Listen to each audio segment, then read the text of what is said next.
अस्सलाम वालेकुम वीर।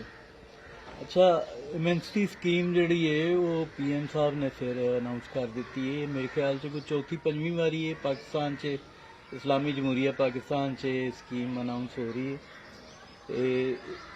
कल परसों उन्होंने गल की कि जी ये वैलफेयर स्टेट है। वाकई ये वैलफेयर स्टेट है। देखो ना हुण होर किहड़ी दुनिया की रियासत जिहड़ी हर 5-10 साल बाद चोर डाकू लुटेरे ठग नूं ये मौका दिंदी है कि वो नेकनाम हो जाए, वो अपनी नेकनामा च अपना शुमार दोबारा कर लै।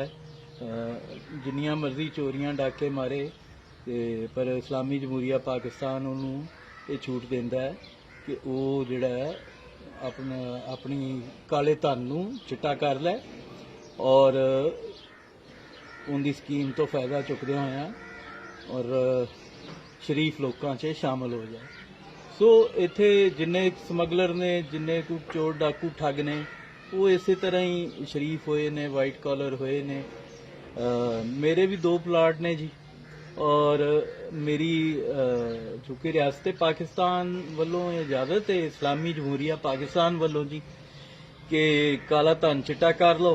तो मेरे को तो खैर काला धन तो नहीं है, लेकिन मैं काले धन वाले ऑफर करनी चाहना कि जिहदे कोल भी जिहड़ा भी अपने ब्लैक मनी नूं वाइट करनी चाहुंदा है वो आके मेरे 2 प्लाटां दे घर बना लै, असीं प्रॉफिट अद्धो अध कर लांगे। जी तो वो भी शराफत की जिंदगी जी लैणगे जी, उन्हां दे पैसे भी ज़ाया नहीं होणगे ते मेरा भी काम हो जाएगा।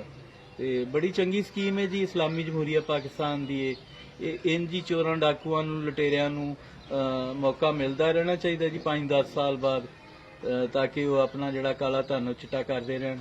तो वज़ीर आज़म साहब की बड़ी मेहरबानी है जी, वो मजहबी आदमी ने बार बार मदीने की रियासत के हवाले भी देंदे ने जी। तो चंगी गल है।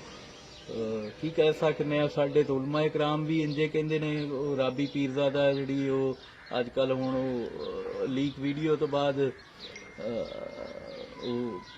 लैक्चर देन लग पई है मदहब ते इस तरह बीना मलिक का तुहानूं पता वो भी हुण तबलीग करन लग पई है।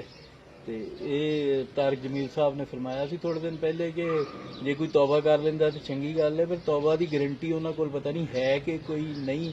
उन्होंने किसी लिख के दिता है कि उन्हें वाकई तौबा कर ली है या इस मुनाफिक मुआशरे च जीण का ढंग सिख लिया।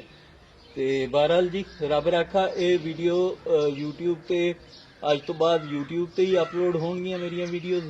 तो वीर जरूर सबसक्राइब करने लफ्ज़ मैनू कहना बड़ा औखा सी कि प्लीज़ सबसक्राइब माई चैनल। तो बहरहाल अज मैं तुहानूं कह रहा जरूर सबसक्राइब करना जी। रब रखा।